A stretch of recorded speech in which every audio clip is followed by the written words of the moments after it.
तो दोस्तों last video में अपन ने एक स्केलर क्वांटिटी की बात की थी जिसका नाम था करंट, और करंट से रिलेटेड बहुत सारे क्वेश्चंस और फॉर्मूले पढ़े थे। अब अपन आ जाते हैं करंट डेंसिटी की तरफ। चलिए शुरू करते हैं।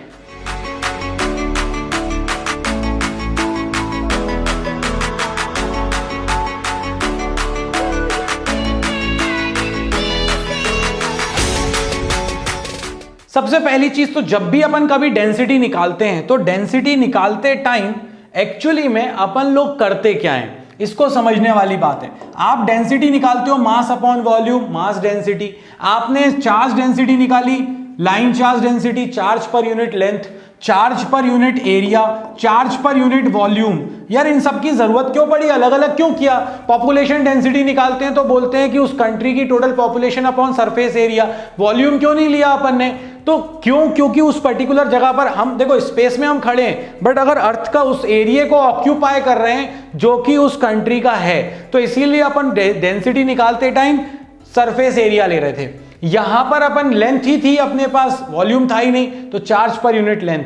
जब मास की बात करते हैं तो ऑब्वियसली अपन ने यहां पर 3 डायमेंशनल स्ट्रक्चर लिए थे, इसलिए मास अपॉन वॉल्यूम कर रहे थे। बट जब अपन करंट की बात करते हैं तो करंट के केस में कहानी में एक ट्विस्ट आ जाता है। दिक्कत क्या है, अपन ने जो करंट की डेफिनेशन देखी थी वो डेफिनेशन अपन से क्या कहती है? वो डेफिनेशन अपन से यह कहती है rate of flow of charge through given cross section. एक पर्टिकुलर क्रॉस सेक्शन से कितना चार्ज पास हो रहा है। वॉल्यूम के अंदर तो फ्लो हो रहा था नेट, उससे तो जीरो था, है ना। बट अपन ने कहा नेट क्रॉस सेक्शन से कितना जा रहा है, एरिया की बात हो रही है यहां पर। और अगर एरिया की बात होगी तो करंट डेंसिटी आपके पास क्या निकल कर आ जाएगी, I/A, current per unit cross sectional area.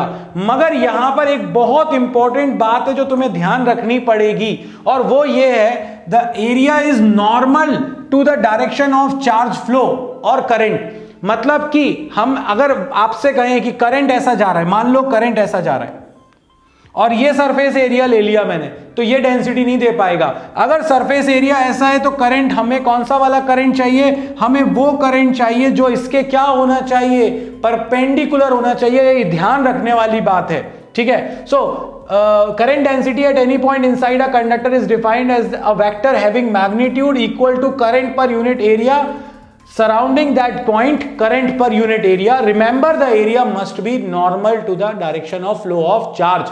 Flow of charge के परपेंडिकुलर होना चाहिए। बार बार नोट करवा रहा हूं, एमसीक्यू अगर थ्योरेटिकल आया और नॉर्मल वर्ड मिस कर गए, गलत टिक लगा के आ जाओगे। मान लेते हैं कि अपने पास एक एरिया से आई करंट पास हो रहा था नॉर्मली, तो करंट डेंसिटी I/A हो जाएगी। अब एसआई यूनिट क्या आ जाएगी इसकी, ampere per metre square. Dimensional formula क्या आ जाएगा, एम्पियर का A करंट के लिए और एरिया का L स्क्वायर। तो एक्चुअली में ये आ जाएगा अपने पास AL2 माइनस का, AL2 माइनस का, ठीक है, क्योंकि L स्क्वायर था यहां पे, तो ऊपर जाएगा तो -2 हो जाएगा। चलो इसके बाद अगर अपन यहां पर देखें तो करंट डेंसिटी का फॉर्मूला, अब मेरे पास जरूरी थोड़ी ना है कि मैं पूरा एरिया लूं, मैंने तो बहुत छोटा सा एरिया ले लिया।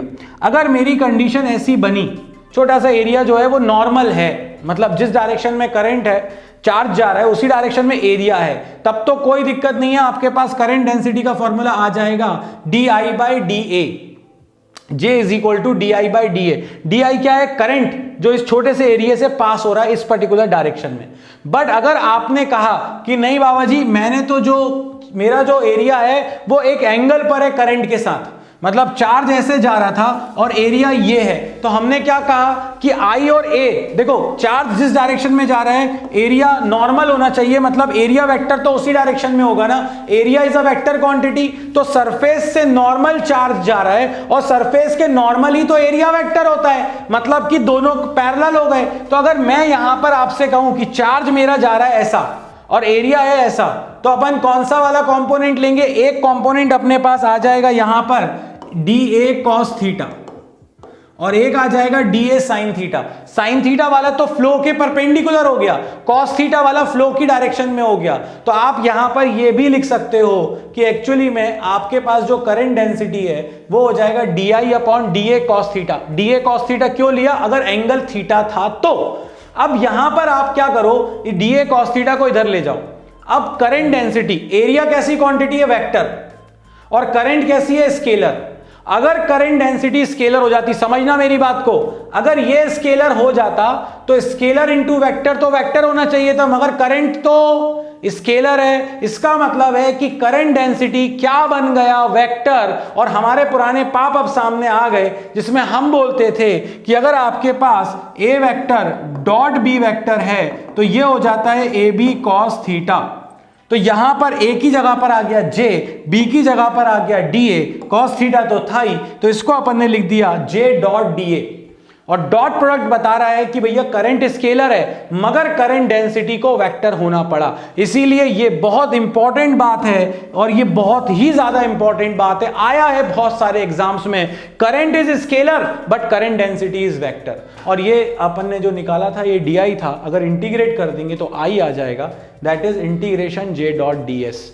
तो करंट डेंसिटी का आपको फॉर्मूला पता होना चाहिए, डेफिनेशन के कीवर्ड्स पता होना चाहिए, इतना काफी है, इससे ज्यादा ऊपर लेवल पर न्यूमेरिकल नहीं आने वाला। तो करंट डेंसिटी को जल्दी से स्क्रीनशॉट में अपने पास रख लो।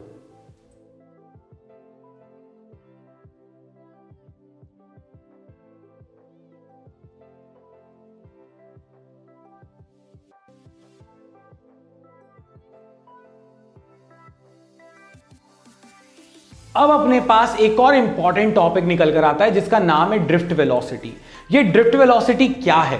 तो मैंने कहा था ना, जब मैंने करंट का लास्ट वीडियो बताया था तो मैंने कहा था मेरी बॉडी में चार्ज फ्लो हो रहा है, मेरी बॉडी में चार्ज फ्लो हो रहा है मगर करंट नहीं है। क्यों नहीं है करंट? क्योंकि नेट फ्लो जीरो था।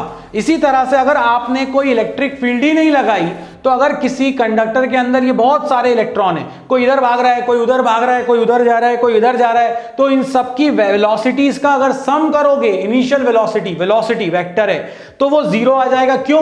क्योंकि दे आर मूविंग रैंडमली, कोई इधर कोई उधर कोई उधर कोई इधर कोई इधर, तो उसका सम आ जाएगा जीरो। बट ड्रिफ्ट वेलोसिटी क्या? जैसे ही आपने फील्ड लगा दी, मान लीजिए भाई ये आपने लगा दी इलेक्ट्रिक फील्ड, जैसे ही आपने इलेक्ट्रिक फील्ड लगाई, बीच में ये कुछ इमोबाइल आयंस हैं, ये आयंस अपनी जगह से हटते नहीं हैं, ये आयंस अपनी जगह पर फिक्स रहते हैं। अब इलेक्ट्रॉन को कहां जाना है? इलेक्ट्रिक फील्ड के ऑपोजिट, तो ये इलेक्ट्रॉन भागेंगे इस तरफ। अब ये एक्चुअल पिक्चर है कि जब अपन बात करते हैं इलेक्ट्रॉन की, तो एक इलेक्ट्रॉन देखो, ये सब ultimately they are all moving in this direction, but इसकी वजह से यहां हो गए, फिर यहां हो गए, फिर यहां हो गए, फिर यहां हो गए, फिर यहां हो गए, फिर यहां हो गए, है ना। तो ये सारे के सारे जो इलेक्ट्रॉन्स है, some are already air in there also because of thermal energy also, so they all are mainly moving in this direction.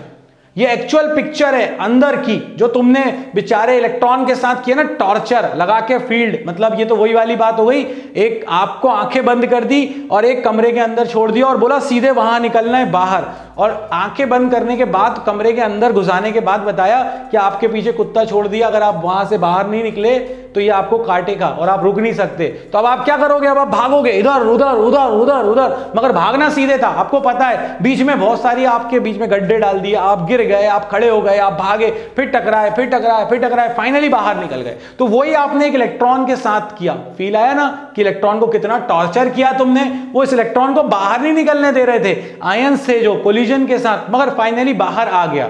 तो अब मैं किसी भी टाइम पर अगर मैं आपसे कहूं कि मैं आंख बंद करके भाग रहा हूं, तो जब तक मैं टकराऊंगा नहीं तो वेलोसिटी बढ़ती जाएगी, मगर जैसे ही मैं टकराया मेरी वेलोसिटी जीरो।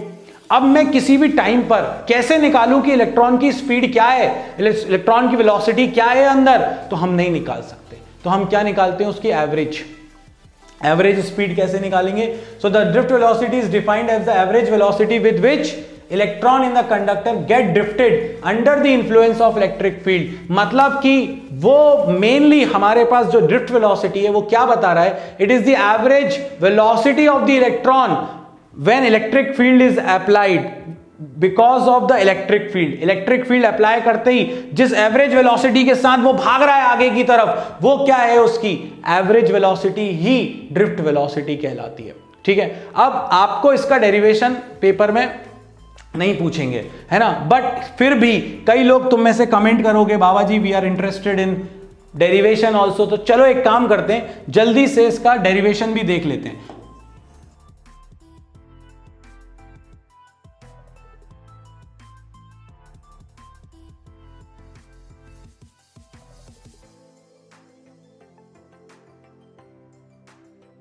अब ये देखो यार, एवरेज वेलोसिटी का फॉर्मूला, एवरेज कैसे निकालें? मान लो इलेक्ट्रिक फील्ड लगा दी, n इलेक्ट्रॉन्स थे, भाग रहे हैं, कोई v1 से, कोई v2 से, कोई v3 से। इलेक्ट्रॉन भागे क्यों? क्योंकि जैसे ही आप इलेक्ट्रिक फील्ड लगाओगे तो F is equal to QE एक फोर्स होता है, तो F is equal to QE, Q की जगह E, क्योंकि इलेक्ट्रॉन भाग रहा है, EE। और अगर भाग रहा है तो उसका एक्सेलरेशन क्या होगा? ma, तो F is equal to ma, तो F is equal to ma को अगर अपन EE के साथ इक्वेट कर दें तो एक्सेलरेशन आ जाएगा EE बाय m। ये हम लोगों ने किया है, कब किया है? इलेक्ट्रोस्टैटिक्स में जब हम लोगों ने क्वेश्चंस करे थे बैलेंसिंग वाले, तब हमने किया है। अब आप ये देखो, इलेक्ट्रॉन का चार्ज, इलेक्ट्रॉन का मास कांस्टेंट, और अगर इलेक्ट्रिक फील्ड भी कांस्टेंट है तो एक्सेलरेशन कांस्टेंट है सारे इलेक्ट्रॉन के लिए। जैसे ही फील्ड लगाइए भागेंगे। v is equal to u plus a t, तो पहले वाले के लिए अपने पास क्या आ गया? v is equal to u1 plus a t1। t1 क्यों? क्योंकि हर इलेक्ट्रॉन को बाहर निकलने में टाइम अलग अलग लग सकता है, ठीक है। इसके बाद अपन n वाले के लिए देखें, ऐसे ही सारे, तो un plus a t n, acceleration सबके लिए सेम है, t सबका अलग अलग है। जब एवरेज निकालेंगे तो इन सबको रखेंगे, तो देखो u1 plus u2 plus u3 सबके u ऐड हो जाएंगे, एक्सेलरेशन सबका बाहर आ जाएगा, बचेगा क्या? t1 plus t2 plus t3 up to tn। अब डिवाइडेड बाय n, ये सबका सम जीरो था, अभी बताया था इनिशियल वेलोसिटीज का सम जो था वो जीरो था, क्योंकि सब इधर उधर भाग रहे थे, तो ये हो गया जीरो। ये हो गया अपने पास t1 plus t2 plus t3 up to tn upon n। इसको हम नया नाम देते हैं टाउ, जिसको बोलते हैं रिलैक्सेशन टाइम, ठीक है। सो आपके पास ड्रिफ्ट वेलोसिटी का फॉर्मूला आ गया a into t, tau basically. And what is a? EE by m, यहां रख दो EE बाय m, वेलोसिटी आ जाएगी EE टाउ बाय m। एक बहुत इंपॉर्टेंट फॉर्मूला है ड्रिफ्ट वेलोसिटी का। I think you should take the screenshot of this if you want the derivation.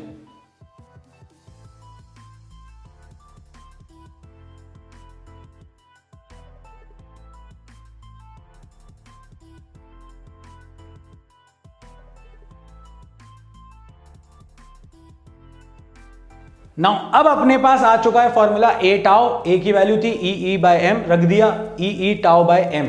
ये आ गई ड्रिफ्ट वेलोसिटी या एवरेज वेलोसिटी। आपको कई बुक्स में यहां पर 2 मिलेगा लिखा हुआ, स्पेशली HCV में यहां पर 2 मिलेगा। तो वो लोग एवरेज वेलोसिटी निकालते टाइम क्या करते हैं? What they do is average velocity is v plus u by 2, तो इसीलिए वो 2 आता है बीच में, उसकी बिल्कुल टेंशन मत लेना। कई बार यहां पर E की जगह पर Q भी मिलेगा, मतलब वो Q लिख देंगे वहां पर, तो उस Q की भी टेंशन मत लेना, क्योंकि चार्ज को Q लिख दिया है तो उसकी कोई दिक्कत नहीं है अपन को। तो इस तरह से हमारे पास ये कुछ फॉर्मूले निकल कर आ गए हैं, ठीक है। और कुछ क्या, बल्कि एक ही मेन फॉर्मूला निकल कर आया है तुम्हारे पास, E tau by m. E electric field, capital E, small E charge electron का, टाउ रिलैक्सेशन टाइम, इस पर अभी डिस्कशन करने वाले हैं अपन, एम जो है मास ऑफ इलेक्ट्रॉन। अब रिलैक्सेशन टाइम क्या होता है? तो ये देखो, ये इलेक्ट्रॉन जो है ये भाग रहा है अंदर। जब ये इलेक्ट्रॉन यहां पर अंदर भाग रहा है तो ये इलेक्ट्रॉन इधर जाएगा, इधर कोलाइड करेगा, फिर आगे निकल के इधर भागेगा, फिर इधर जाएगा, फिर इधर जाएगा। तो जब भी एक इलेक्ट्रॉन, देखना गौर से, ये जो इलेक्ट्रॉन है एक पॉइंट से दूसरे पॉइंट जा रहा है तो कोलिजन हो रहा है ना, सक्सेसिव। तो ये जो सक्सेसिव कोलिजन के बीच का जो टाइम इंटरवल होता है ना, उसे ही अपन बोलते हैं relaxation time. What is relaxation time? The average और the time interval between two successive collisions of electron when electric field is applied। जब इलेक्ट्रिक फील्ड लगाएंगे तो दो सक्सेसिव, मतलब तुम इधर भी भिड़े उधर भी जाके भिड़ गए, तो ये जो भिड़ंत हुई अपनी, इसके कारण जो भी अपना टाइम लगा इसमें दो कोलिजन के बीच में, that average time interval is known age relaxation time. I think आपको मैंने ये फॉर्मूला भी दे दिया है, आपने ये फॉर्मूला लिख लिया है, आप चाहें तो इसका स्क्रीनशॉट अब ले सकते हैं।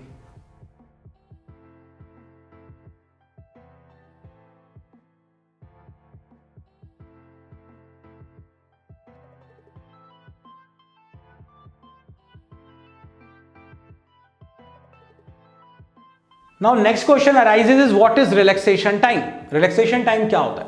तो देखो मैंने क्या बताया, the time interval between two successive collisions, दो सक्सेसिव कोलिजन के बीच में जो टाइम लगता है that is called collision of electron with positive ions. जब इलेक्ट्रिक फील्ड लगाई जाए, ठीक है, मेटेलिक लैटिस में, तो उसको हम कहते हैं रिलैक्सेशन टाइम। इसका फॉर्मूला क्या होता है? मीन फ्री पाथ, मतलब कि भैया दो सक्सेसिव कोलिजन के बीच में जो एवरेज डिस्टेंस आती है, भैया हर एक के लिए अलग अलग होगी, तो अपन मीन निकाल लेंगे इनका, that is called mean free path. तो मीन, अब आपको क्या निकालना है? टाइम।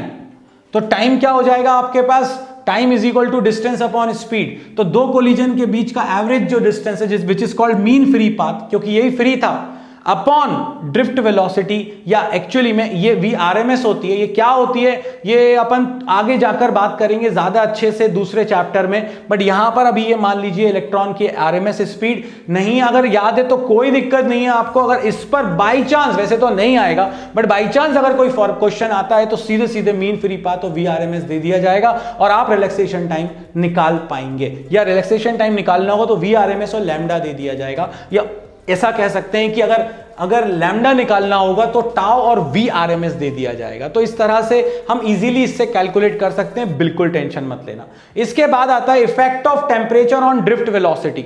ड्रिफ्ट वेलोसिटी के ऊपर टेम्परेचर का क्या इफेक्ट होगा? तो देखो भाई, अगर तुमने टेम्परेचर बढ़ाया तो तुमको लगता है वेलोसिटी बढ़ेगी, और इसीलिए ये एग्जाम में बहुत बार आया है, वेलोसिटी तो बढ़ेगी गुरु मगर थर्मल वेलोसिटी बढ़ेगी। और हमें क्या चाहिए? ड्रिफ्ट वेलोसिटी के केस में हमें एक डायरेक्शन में फ्लो चाहिए। आप टेम्परेचर बढ़ाओगे, टेम्परेचर की आंखें नहीं होती, टेम्परेचर कहता है मैं तो इधर उधर उधर उधर। तुम्हारे नीचे अगर तवा लगा दिया जाएगा तो तुम क्या देख के भागोगे? कहां भागना है? तुम तो जहां मिलेगा वहां भागोगे, बस किसी भी तरह से ये आग जो बुझा दो मेरे पीछे की। तो वैसे ही यहां पर इलेक्ट्रॉन को जब तुम थर्मल एनर्जी दोगे तो वो हर कहीं भाग सकता है, मतलब कि उसकी कौन सी एनर्जी बढ़ जाएगी, कौन सी वेलोसिटी बढ़ रही है? थर्मल वेलोसिटी बढ़ रही है, मगर ड्रिफ्ट वेलोसिटी कम हो रही है। कैसे? देखो, अगर तुमने टेम्परेचर बढ़ाया, Vd is equal to QE tau by m, अगर तुमने टेम्परेचर बढ़ाया तो दो कोलिजन, अब क्योंकि थर्मल वेलोसिटी बढ़ गई तो दो कोलिजन के बीच का जो टाइम होता था जिसको बोलते थे रिलैक्सेशन टाइम, वो रिलैक्सेशन टाइम कम हो जाएगा। और टेम्परेचर बढ़ाने पे अगर टाउ कम हो गया तो आपका जो ड्रिफ्ट वेलोसिटी है वो भी कम हो जाएगी। तो ये बहुत इंपॉर्टेंट पॉइंट है जिसको दिमाग में रखना है कि drift velocity E tau by m, और जैसे ही आप टेम्परेचर बढ़ाओगे रिलैक्सेशन टाइम कम हो जाएगा, ड्रिफ्ट वेलोसिटी भी आपकी कम हो जाएगी। बहुत इंपॉर्टेंट पॉइंट है, जल्दी से ले लो इसका भी तुम स्क्रीनशॉट।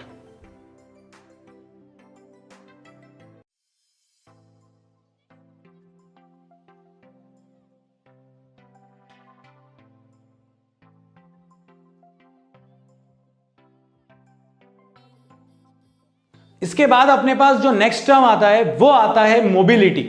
मोबिलिटी क्या होता है? देखो, इलेक्ट्रिक फील्ड बढ़ाएंगे, वही पीछे भैया आपने अब की बार क्या करा, कुत्ते की जगह पे सांड को छोड़ दिया, या फिर आपने एक शेर को छोड़ दिया। अब मतलब कि आप स्ट्रेंथ बढ़ा रहे हो, मतलब आप पकड़े गए तो मरना तय है। तो आप अब क्या करोगे? इलेक्ट्रिक फील्ड बढ़ा दी। इलेक्ट्रिक फील्ड के बढ़ाने से क्या होगा? एक पर्टिकुलर डायरेक्शन में इलेक्ट्रॉन का मूवमेंट बढ़ जाएगा। तो drift velocity per unit electric field, इसे हम कहते हैं mobility. What is mobility? Mobility is defined as drift velocity per unit electric field. E electric field पर इधर ड्रिफ्ट वेलोसिटी जो भी थी Vd थी, तो यूनिट पर कितनी होगी? तो जो यूनिट पर होगी वो कहलाती है मोबिलिटी। ये टर्म है, दिमाग में रखना है बस, ठीक है। इसके बाद अगर अपन देखें तो स्पीड का फॉर्मूला यूनिट हो गई मीटर पर सेकेंड, इलेक्ट्रिक फील्ड की हो गई volt per metre, hence your formula will be metre will go up, metre square per volt into second आ चुका है एग्जाम्स में। इसके बाद अगर इसका डायमेंशनल फॉर्मूला निकालें, वेलोसिटी का होता है LT-1 और इलेक्ट्रिक फील्ड का होता है MLT-3 A-1। नहीं है तो भैया F is equal to QE से निकाल देना, सॉल्व करोगे 1 to 1, M-1 T2 A1, ये आपके पास आ जाता है डायमेंशनल फॉर्मूला। ये भी आ चुका है कई एग्जाम्स में।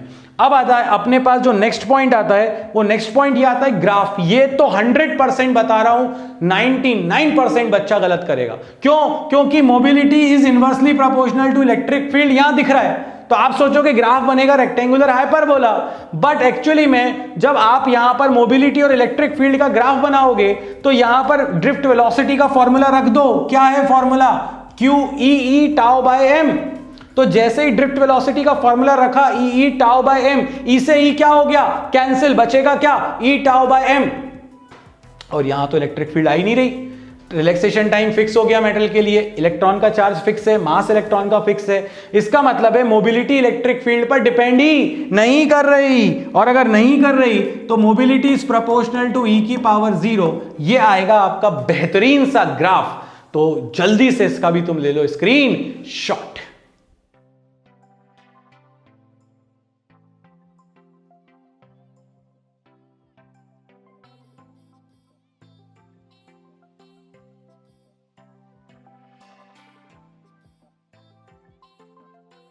तो ये हमारे पास थी ड्रिफ्ट वेलोसिटी, जिसमें हमने रिलैक्सेशन टाइम की भी बात करी, हमने मोबिलिटी की भी बात करी, हमने टेम्परेचर के इफेक्ट को भी समझा। नेक्स्ट वीडियो में हम करंट का रिलेशन निकालेंगे ड्रिफ्ट वेलोसिटी के साथ, और साथ में हम लोग करेंगे कुछ अच्छे अच्छे एमसीक्यूज जो इसके लिए बहुत इंपॉर्टेंट है। मिलते हैं नेक्स्ट वीडियो में, तब तक के लिए लाइक शेयर सब्सक्राइब करते रहना। जय हो।